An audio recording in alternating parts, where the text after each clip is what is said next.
Hello viewers, wherever you are. It's nice of you to come and watch our show on a Wednesday at 8 o'clock BST again. Tonight I have a lovely fellow, Chris Atlee, who styles himself the Atheist pastor. Now, because it's coming up to 5 o'clock tomorrow morning where he is, and I thought it would be a bit cruel to expect him to get up and be bright and chirpy at that time of his day, I actually recorded our show with him earlier today. And I'm just waiting for it to finish rendering. I thought it had finished earlier, but apparently not. So it's on 94%. It won't be a minute now. Meanwhile, there is an interview between Chris and I on the Atheist Alliance International Archive that you can watch. Those little short interviews I try to keep to 10 minutes. But Chris is, he's voluble. Not volleyball, voluble. He speaks a lot. And it was as much as I could do to pin him down to 17 minutes. But it's there for you to watch whenever you feel the need. I'd also like to tell you about next week's guest, because I'm really pleased to announce we have Professor A.C. Grayling. I've long been a fan of his. In fact, if you visit our Facebook site, you'll see on the events there a picture of him and me, because he came on a tour, a lecture tour to promote a book some years ago, and I went to see him when he was in Brighton and got the selfie together with him. Right. Well, the recording has rendered, so I'm going to go straight into playing it for you. And of course, the usual rules apply. If you want to ask a question, you put a Q in front of your. In fact, I may take some comments today because since I don't have him here live, the only person who can answer your question will be me. So let's have a look at your comments too. You can make comments and I might post some of those on screen as well. Okay, so here we go with the share.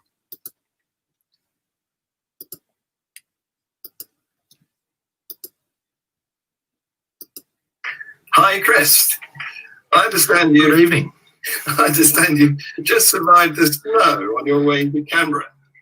Yeah, well, you know what? They say it doesn't snow in Australia. Everyone pictures it as this dry, hot, place with bikini-clad, beautiful people. But I can assure you, it snows, and I did cop a little bit of snow over the weekend, which was good fun.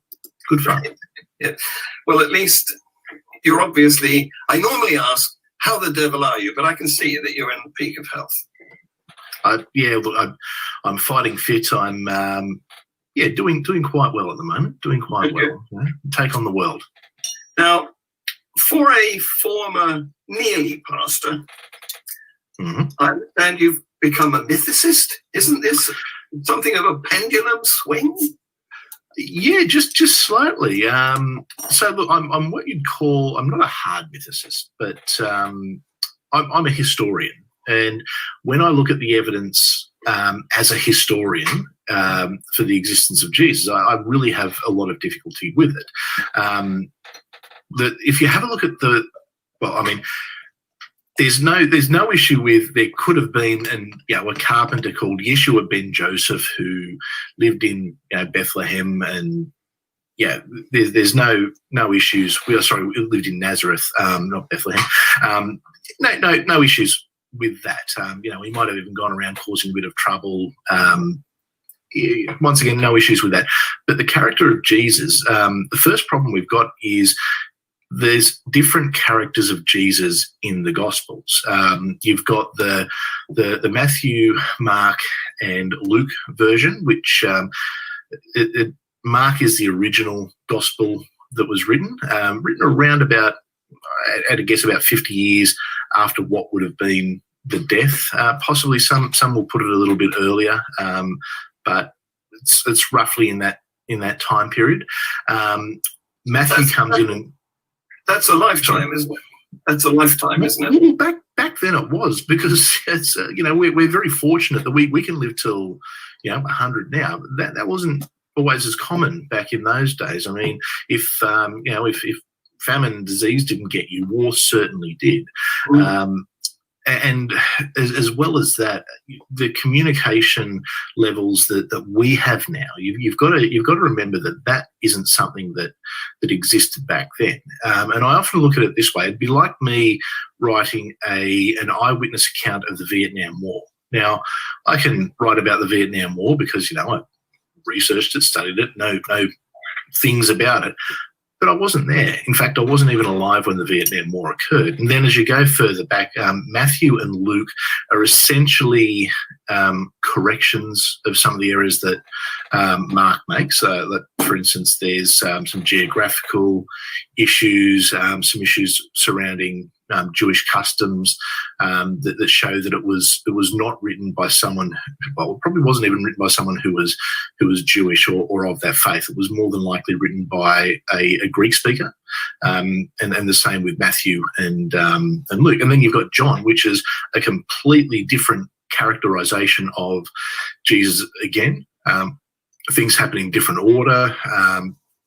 It's just, if you were to read, say, Mark and John, which I guess are the original sources for those two, or for those two characters of Jesus, it's a different character. So it's impossible that person or that character could have existed, because it's a different character through the Gospels. Even if you have a look at the lineage difference, there's a lineage, because they have to prove the lineage going back to David, because the prophecy said he'd come from the house of David.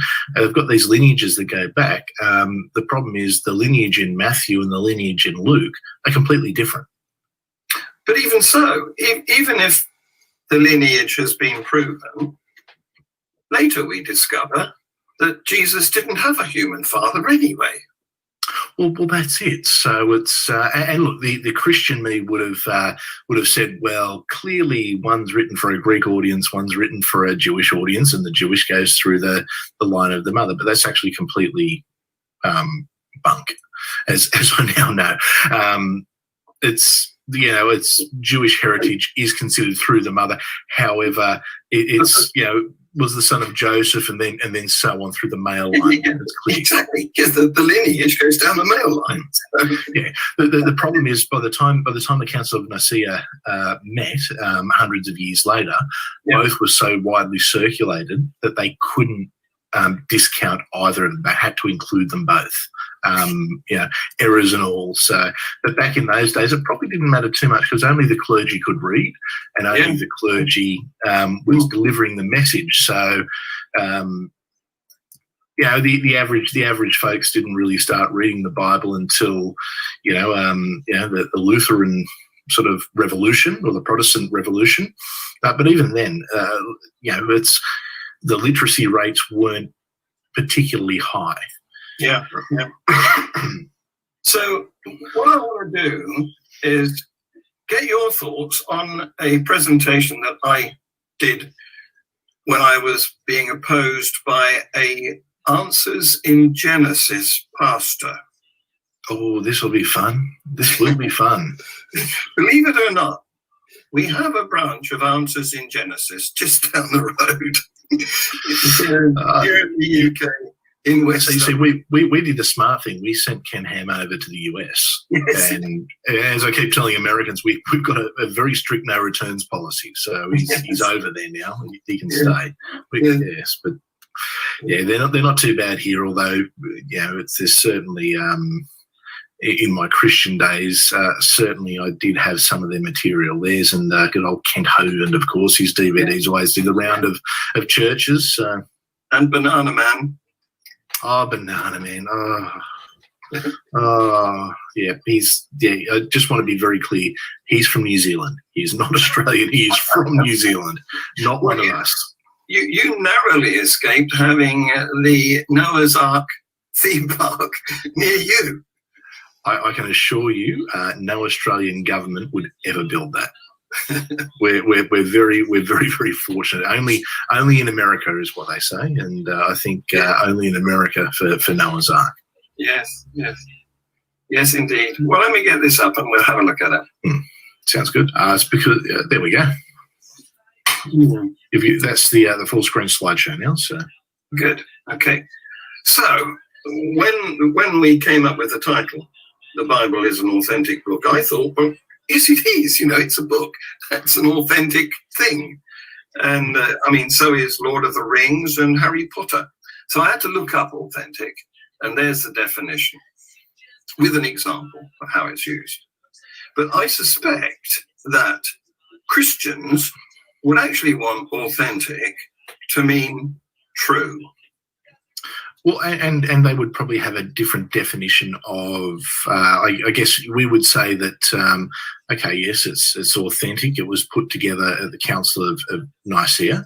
However, Christians would say that the origins of it go much further back. So say for the New Testament, they would call them eyewitness claims. They would certainly say that all the epistles of Paul were written by Paul, when in fact they weren't.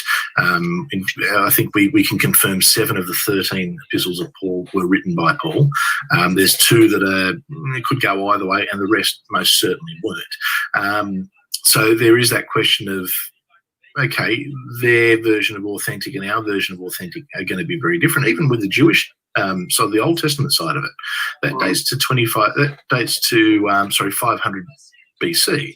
However, what would be taught, or the Christian version would be that the first 5 books were written by Moses, when in fact they certainly weren't. And we can pretty much say with about 99% surety that Moses actually never existed. He's a character of fiction, similar to like a Hercules. Yeah, that's what Francesca Stavrokopoulou says. That there was no evidence for Moses ever existing. No, in fact, we can guarantee that that Moses, or certainly didn't exist in the way that he's depicted, because we know that the Jews weren't in Egypt. We know that we've got archaeological records that indicate different groups were in the area at the time. The Phoenicians and so on. Anyway, sorry, I've gone on a tangent there. So I've got the synonyms slide up now. Can you see that? I can. Good. Yeah. So if the definition doesn't meet your needs, sometimes you can find a synonym to give you the requirement. And if you look at that list of synonyms for authentic, you'll find that there is true, but it's 1, 2, 3, 4, 5, 6, 7, 8 down the list. So yeah, look, I would think that a better question would be, is it accurate rather than authentic? I think there's certainly a discussion. I guess you can get into the semantics of wording. I guess it all comes down to the intent of the question, and I would imagine the intent, is it authentic, would probably be to imply, is it accurate, is it true? Yes. Well, I went with the suggestion of my opponent. That was he determined the motion that we should debate. So I just played along. They always like to pick the question or the terminology. Yeah, absolutely. So my opponent then went on to give us a biblical quote. He quoted John 21, verses 24 and 25. Now, I don't do biblical quotes because, for a start, I don't consider the Bible to be a reliable source of information. And you can't confirm the Bible by quoting the Bible. You need an alternative, independent source. What do you say? Yeah. Well, that's a verse that basically says that it's testifying to itself that what it says is true. I mean, you can get that out of anything. These are actual events that happened. It doesn't mean that they're true. In fact, if it's coming from John, I mean, John was written probably 100 years after the death of Jesus, or the supposed death of the Jesus character, or thereabouts. At the best, probably 90 years. So it's completely if that's the best that they've got, saying, well, the Bible's true because the Bible says it's true. How more can you get an argument? Yeah, I mean, it's checkmate atheists. Yes.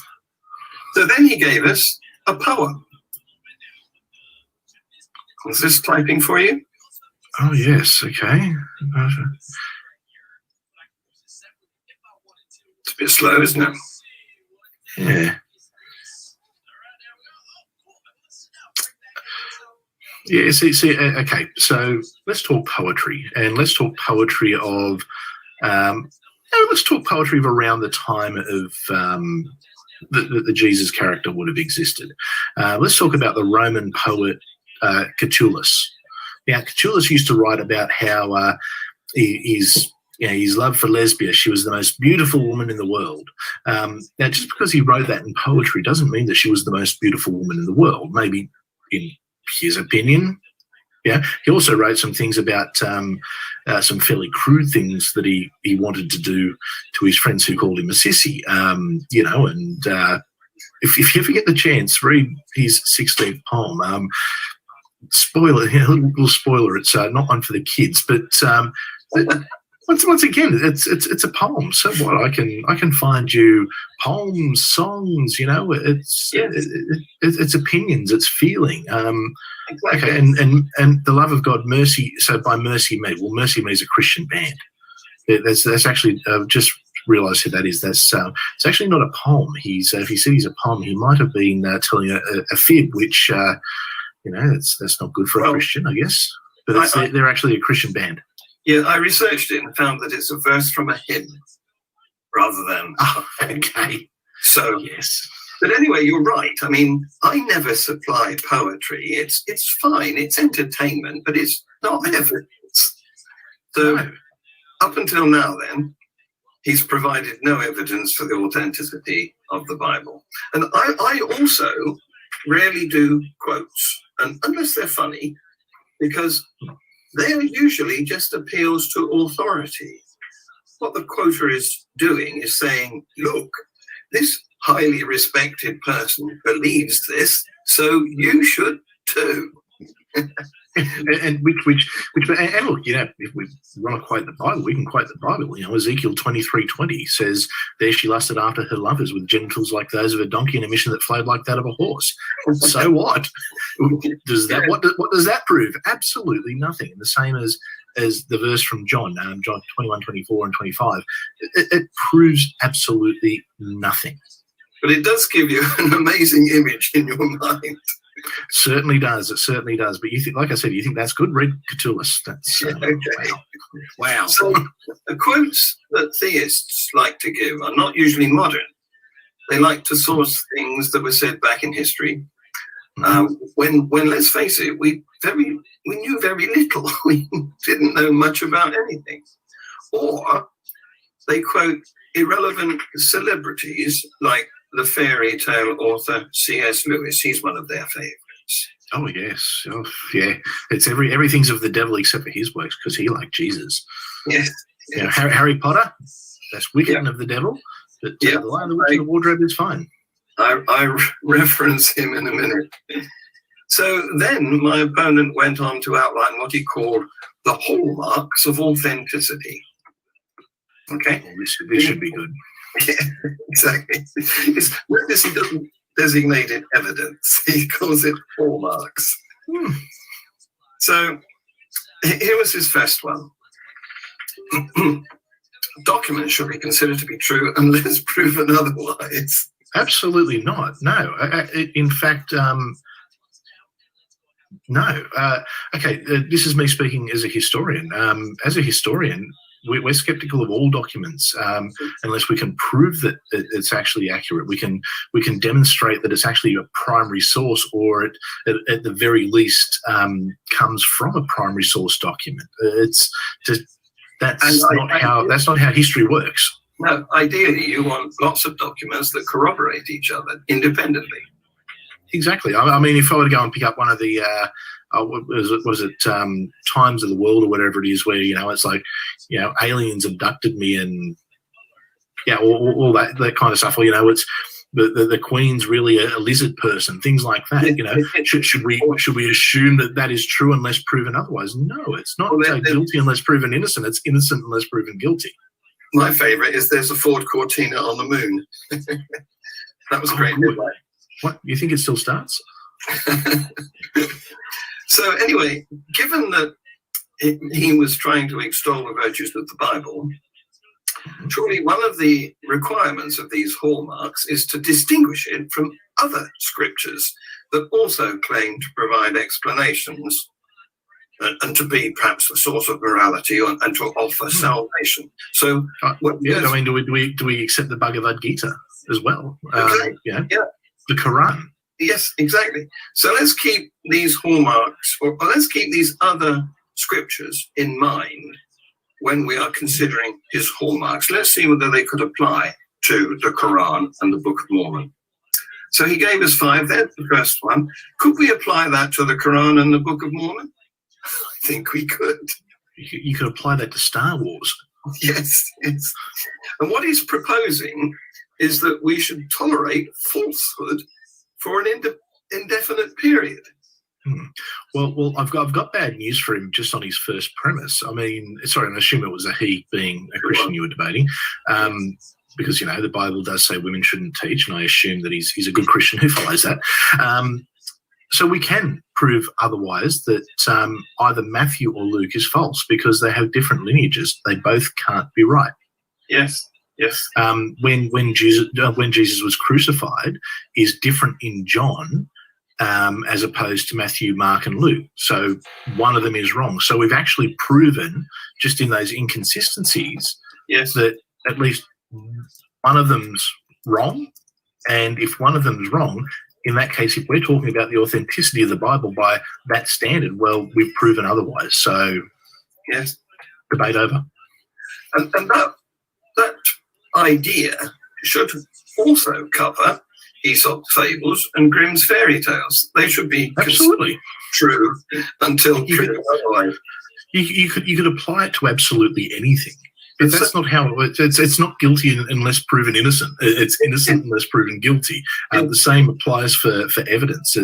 You don't just, as from a historical perspective, we don't just take a document and say, oh, okay, this must be true. Otherwise, we'd pick up, like the Iliad, and we, even though, yes, we'd say absolutely that Troy existed. We know that Troy existed.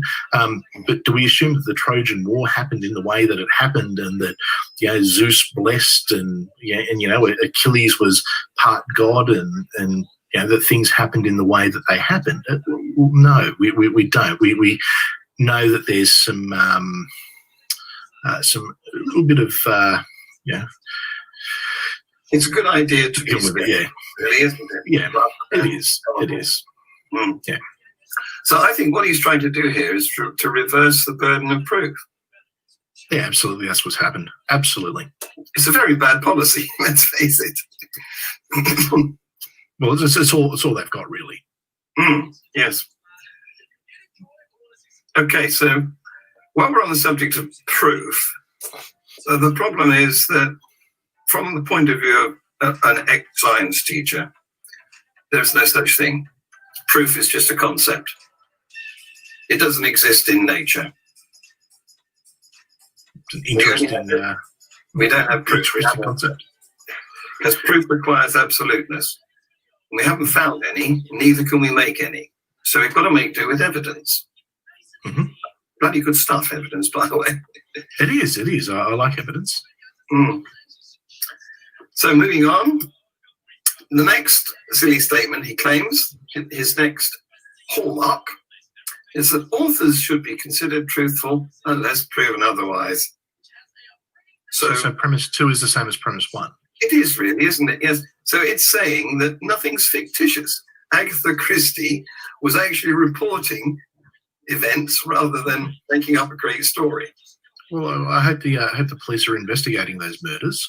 But once again, it comes. Let's if we're looking at the Bible, okay. So is it Matthew or is it Luke who's got the correct lineage? Only one of them can have the correct lineage. One of them's wrong. One of them's right. Which one is it? Yes. When was Jesus crucified? Is it the same as according to John, or according to the other three? Yes. Which one's right? They can't both be right. No.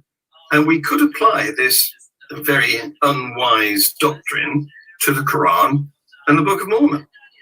We could. It was authored. They were authored. Prove to me Joseph Smith made it all up. Yes. And the other thing is, if we're going to adopt this policy of believing, how long should we wait for something to be discredited? Would you say 2,000 years is enough? I'd like to think at least enough, but the only problem, if that's the case, then we've got to buy into Mormonism, Islam, and Scientology. So Yes. I'd like to shorten that a little bit if we can. Yes, yeah. Shorter the better. Okay.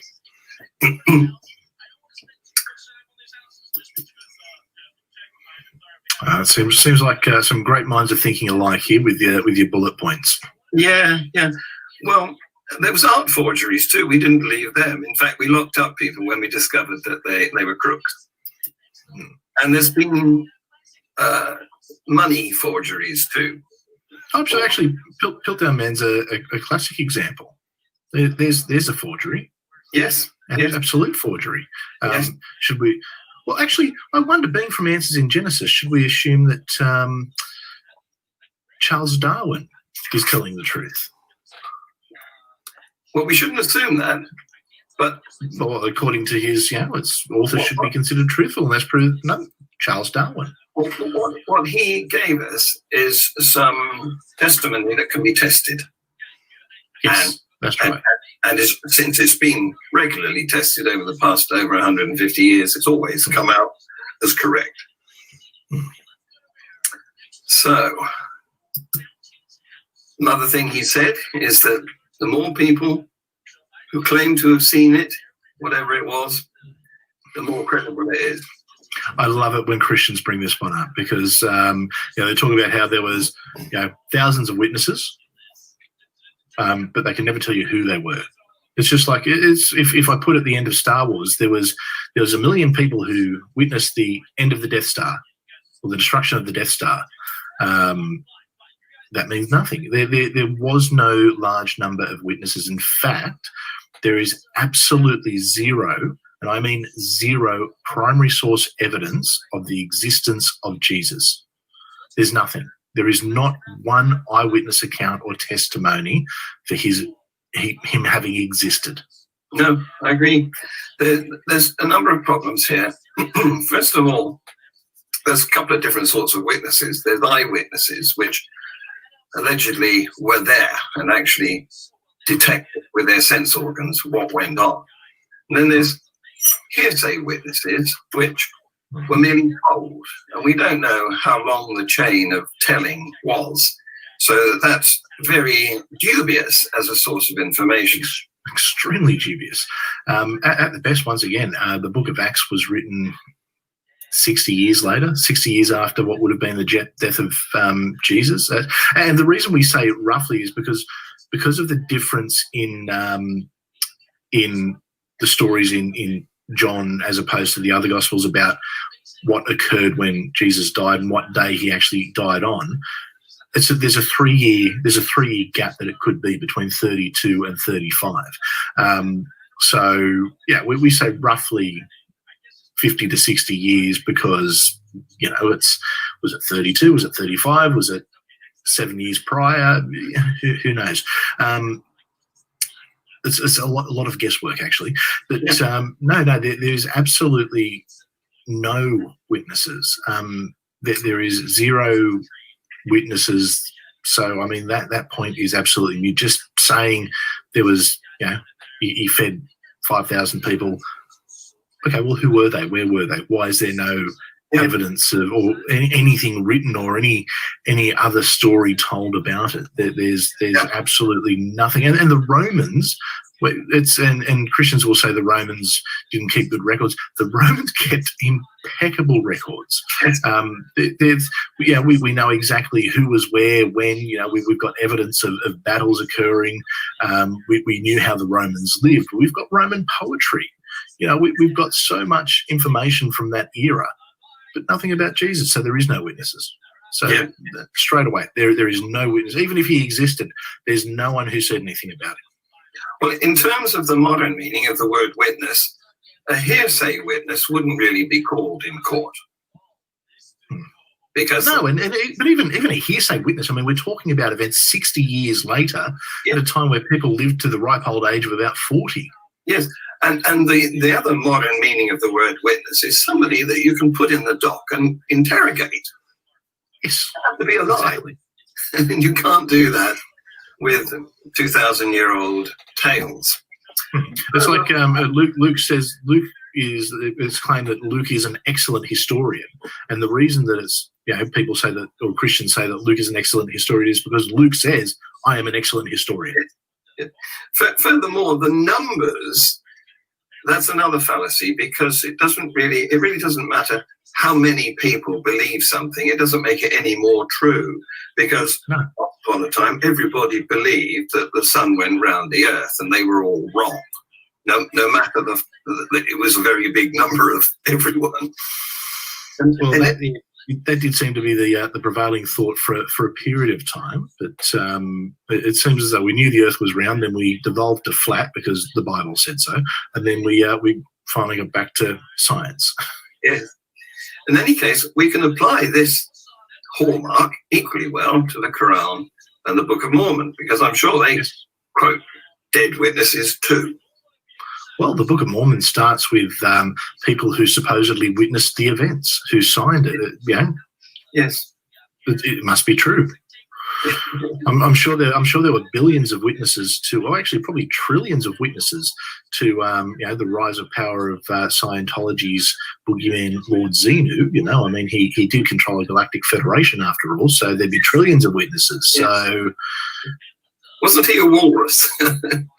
It depends on who you ask, but he was some kind of weird looking.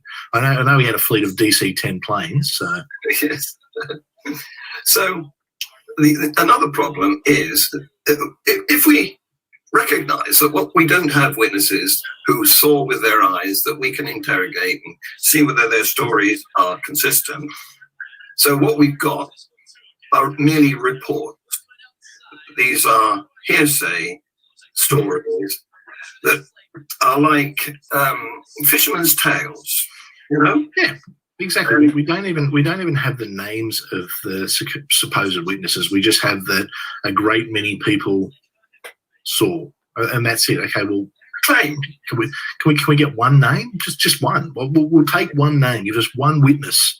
Not only are these not witnesses but reports, but they're also old reports by people who possibly weren't alive at the time of the events they claim to be reported. Most certainly weren't alive. Yeah. And if they were, they would have been too young to comprehend it. Yes, exactly, too young to write it down. So even if we take the two non-Christian Roman historians who do mention Jesus, and you might think they're an independent source, Josephus and Tacitus. No, well, Josephus is a proven forgery. The forgery was done by, and his name escapes me, but he was the personal historian of Constantine. And the reason we know it's a forgery is because earlier Christian writers never referenced this verse. In fact, they actually commented that, how awful Josephus was for not mentioning or not talking more about Jesus. But once again, that was written in 95 AD. Yes.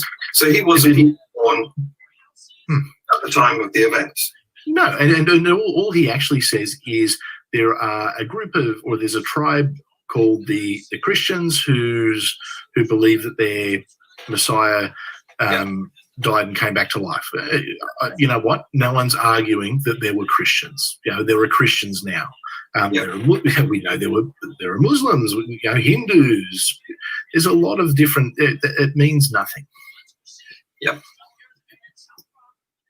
So here's my bullet points again. Yep, there we go. It's once again, I think we're pretty much on the same path here. Yeah. Have you come up against prosopagnosia?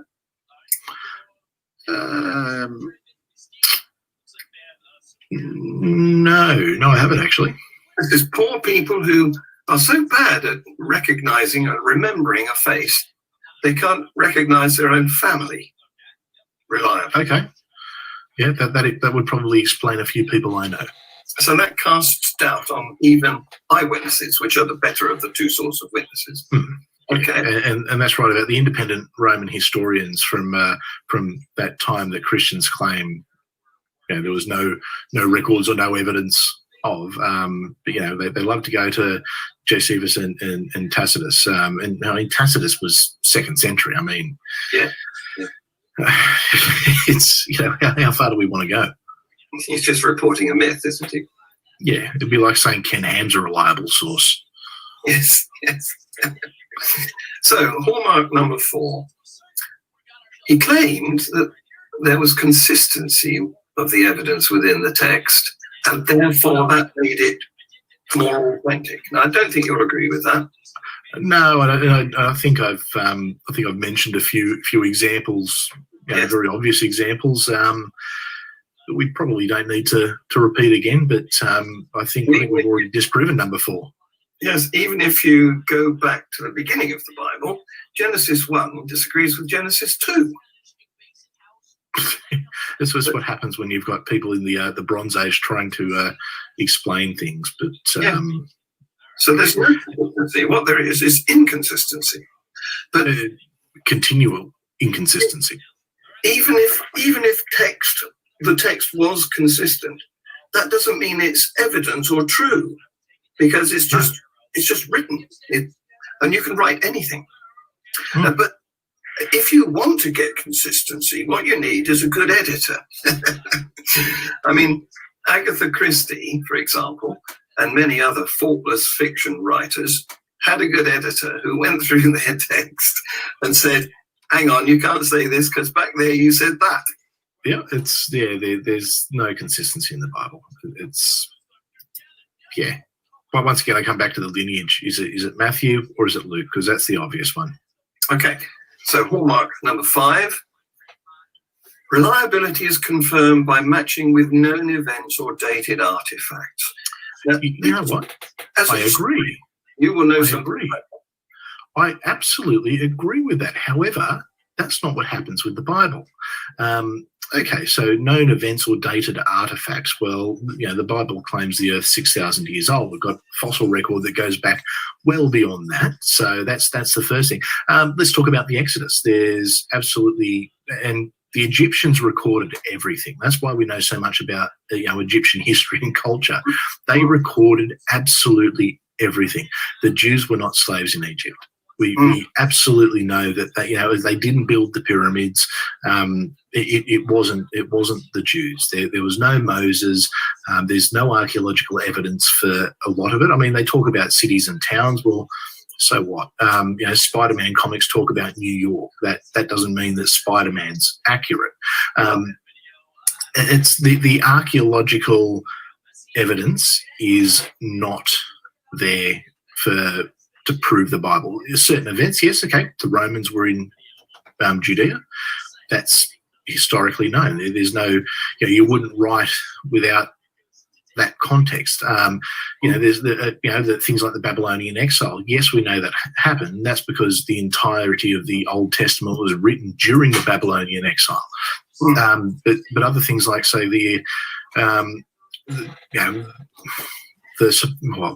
I believe that King David and King Solomon probably did exist. However, they certainly weren't the grand and glorious kings that they're made out to be. More likely, they were localized rulers. And once again, there's a bit of a mythology around them.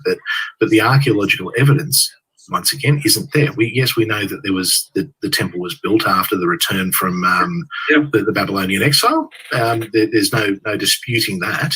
But the rest of it doesn't match up. And just because you get one or two things correct doesn't mean that everything else by default is accepted. No. Well, what archaeology does very well is date artifacts. But what it doesn't do is confirm events. No, it can confirm stories. Certainly You know, if you were to look at Egyptian hieroglyphics, I think it's fair to say that, you know, when they're talking about, you know, say the death of Tutankhamun, you know, it describes his life, it describes his, well, I say hieroglyphics, I mean, that was their written language. So certainly things like that will confirm, or, you know, there you have pretty good evidence on a piece of datable material. So archaeology does that bit. With the tomb and, you know, evidence. There are some events that can be dated by remains, physical remains. So, for example, if I find a bomb in the garden, it's probably evidence that a bomber flew over during the last war. But most events in the Bible left no traces. You can't leave traces of walking on water or being born from a virgin or resurrecting. Well, look, I think walking on water is probably just ice skating, really. I mean, people do it all day, every day. No, look, it's there, and that's not how it does steal. No, it's not how it's depicted. And look, it does steal from other myths. You know, the virgin birth is a common thing because it's throughout that region. You know, virginity was something that was like this very special and up the value of women. So, you know, we couldn't have, you know, the mother of the Lord and Saviour being anything but a virgin, of course. Yeah. But no, look, none of that stuff can be proven. And look, certainly you could, as from a historical point of view, if there was a lot of other, or everything else was virtually accurate, it would lend more credence to particular stories. You know, we do know that virgin births can happen and do happen where, you know, people don't necessarily have sex but do everything but, and, you know, that things still get in there. So you know, there's certainly cases like that, or, you know, or potentially we could do you know, in vitro fertilization on someone who hadn't had sex. So it's not an impossibility, but is it likely that a ghost came down and, you know, and had his way with, or had its way, or with Mary? No, it's the evidence would not suggest that. It's stretching credibility to its limit, isn't it? And as a historian, of course, you all know that historical events range from doubtful to likely to be true. I mean, for example, we have a story of King Canute commanding the tide to stay back. That's probably not true. Probably not, no. Story of King Alfred burning the cakes. That's probably very dubious too. But and look, if I were to stand outside when it's so it was snowing this weekend and said, "Snow, I command you to go away," and then half an hour it stopped snowing. Now, is that because of natural cycles, or do I have magic powers to make the snow go away? I mean, sometimes coincidence can happen as well, and we just have to look at, you know, what happens in reality. Yes, absolutely. This is Bayes' theory, isn't it? That you've got to compare the claim with prior knowledge. So what I wanted to talk to you about is, did this not, when you made the transition, provide you with some cognitive dissonance? Was it hard? It was. See, for me, I don't think there was ever. It wasn't just all of a sudden I stopped believing. For me, I found inaccuracies in the Bible, and, you know, inaccuracies in, like we were just saying, in what we know, you know, I guess the reality of the world is. And that led me down a path of searching, and look, I was desperately trying to prove it correct, because I wanted to be, you know, I wanted to be that guy from Answers in Genesis who would debate someone like you and have the answers and be able to prove you wrong and lead you to Christ. That's why I went down the path. You had wishful thinkianity. I know. Well, yeah, I did get to have the conversation with you eventually about the Bible, I guess. So it's, you know, we'll take it. But look, it was a gradual.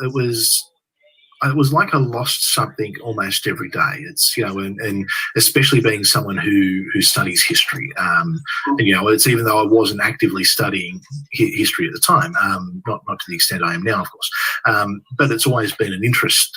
You don't go and do, study history and make a career out of it if you don't at least have an interest in it to start with. So, I was always going down that path, and just the more I read, the more I lost from it. And then it sort of led me to, well, what else is out there? I looked at the claims of Hinduism.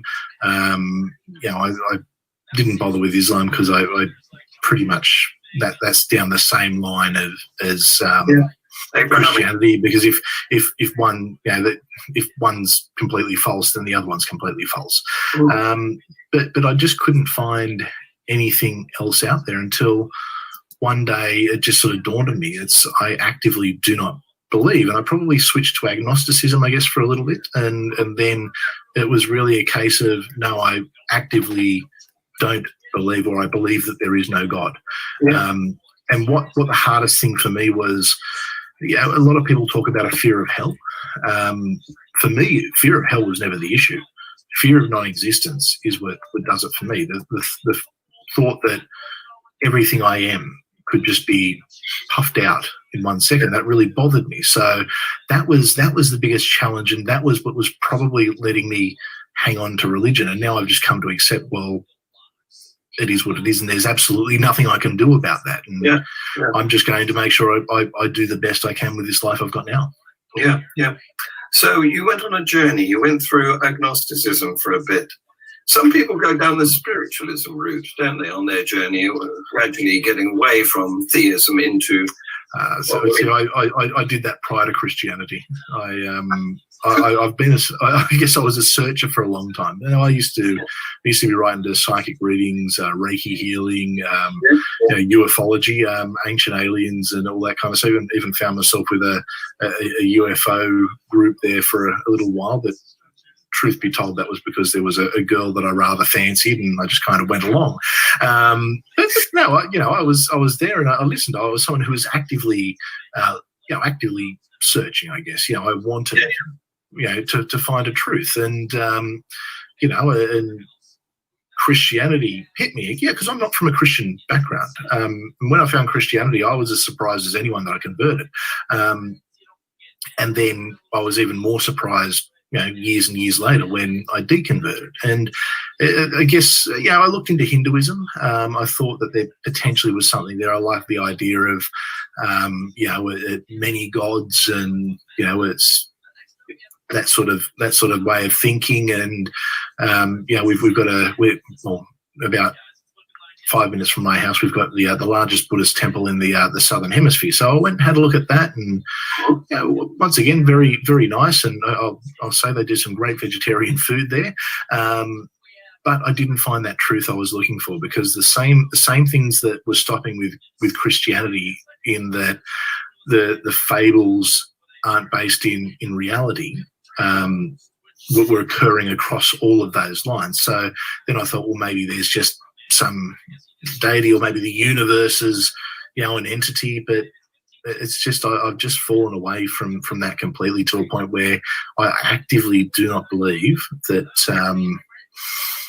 that there is any deity. It's and I accept that I take a belief position that there is no deity, or there is no God. I've got no problem with that. And I understand that that's not necessarily everyone's view on what an atheist is. But that's what I am. Yeah. Okay. You see, the thing is, I meet a lot of people who have become atheists after having been in a religion. And to my way of thinking, they can be some of the most militant atheists, because they've been tricked, and they've realized, and they've grieved for part of their life that they've wasted being deceived. Is that you? Look, we all go through the angry atheist phase. I was no exception to that.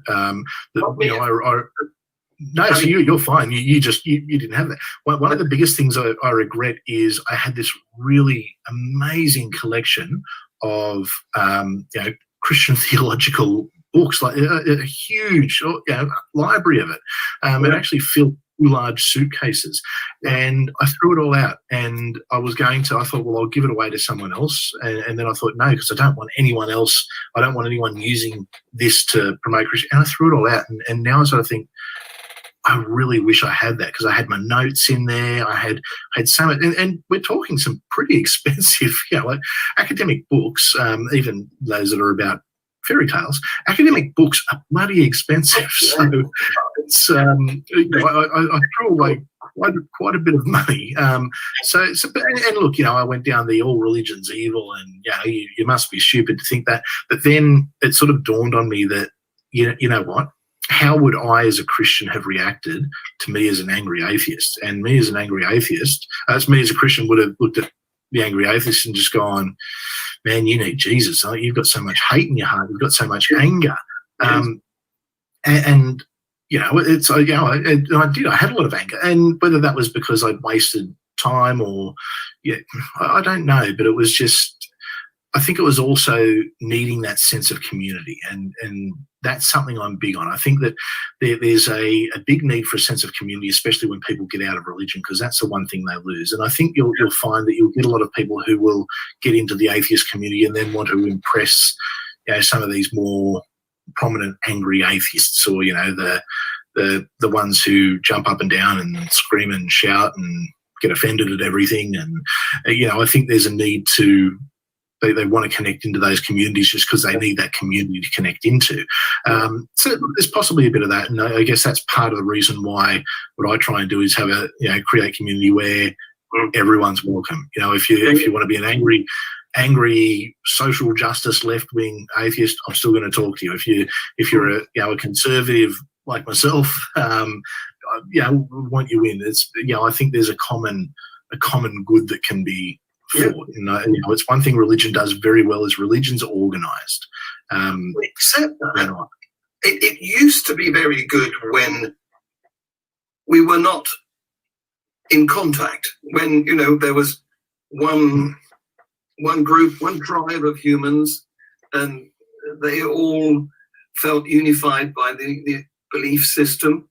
But unfortunately, there were other tribes of humans. But with things like, say, social media, the way we communicate now, we're broadcasting live here, where we're talking to each other on the other side of the planet, and we're in the same tribe, whereas my next door neighbour might be in a different tribe, so to speak. But because we've got that connectivity, we can actually find our tribe still. So we've still got that, and I think we're always very defensive of our tribe as well. But so it's the trouble is, religion is too tribal. It thinks that we're a tribal species. We've evolved that way. Yes, we can't help it. It's what we do. It's our ability to make up stories is why we've been able to. I don't know if you've ever, or anyone who's watching is familiar with *Sapiens* by Noah Harari, or Yuval Noah Harari. He talks about our ability, or the reason we're able to evolve and go further than the ape is our ability to invent things, be it a god, be it currency, be it nationalistic ideas. It's because of that we were able to work together. Because we had that thing in common. That's how we've evolved. Within a tribe. Exactly. And because even though we're distance is an issue for us, we're able to still work together within that tribe over distance. We have a global world now. This is the trouble. We do. And what we want is one tribe. Well, ideally, it's. I would love to see that. It's a dream. I don't think it'll happen in my lifetime. But because even within the atheist community, which is meant to be non-religious, we have tribal lines that get drawn. And normally on politics and then cultural interpretations. It's what's important to an atheist in Nigeria is obviously very different to what's important to an atheist in San Francisco. It's an atheist in San Francisco is fighting for very different things, and that's fine. People can fight for whatever they want to fight for, but we've got a way to go, I guess, is what I'm saying. Yeah. But I think we're going the right direction. I hope so. Being social animals, what we really need is one society. Anyway, you say that you're a historian now. Does this mean that, I don't know, you teach history, you curate? Not yet. Not yet. I'm preparing for. I've already got the subject or the topic picked out for my PhD. Going to do it on Australian military chaplains in the First World War. So it'll probably a few years away, but the plan is to hopefully start teaching it at a university level in the next couple of years.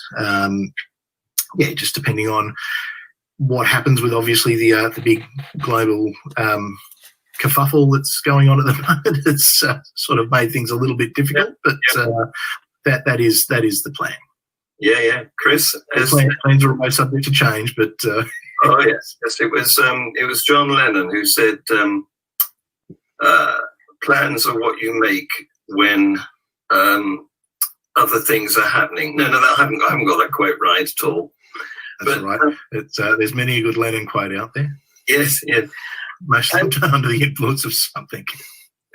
Chris, I know you need to go now because you've got an urgent appointment, and I know that congratulations on your recent celebration of your wedding anniversary. I hope that went well. Very much.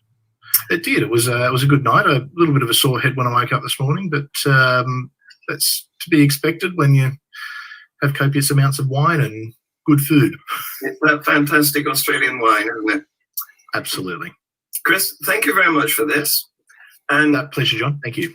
As Dave Allen would have said, may your God go with you. Amen.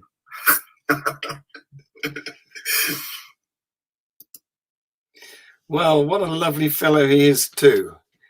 So I'm trying to get some of you to join me on screen so that you can have a chat, but you're a bit shy, it seems.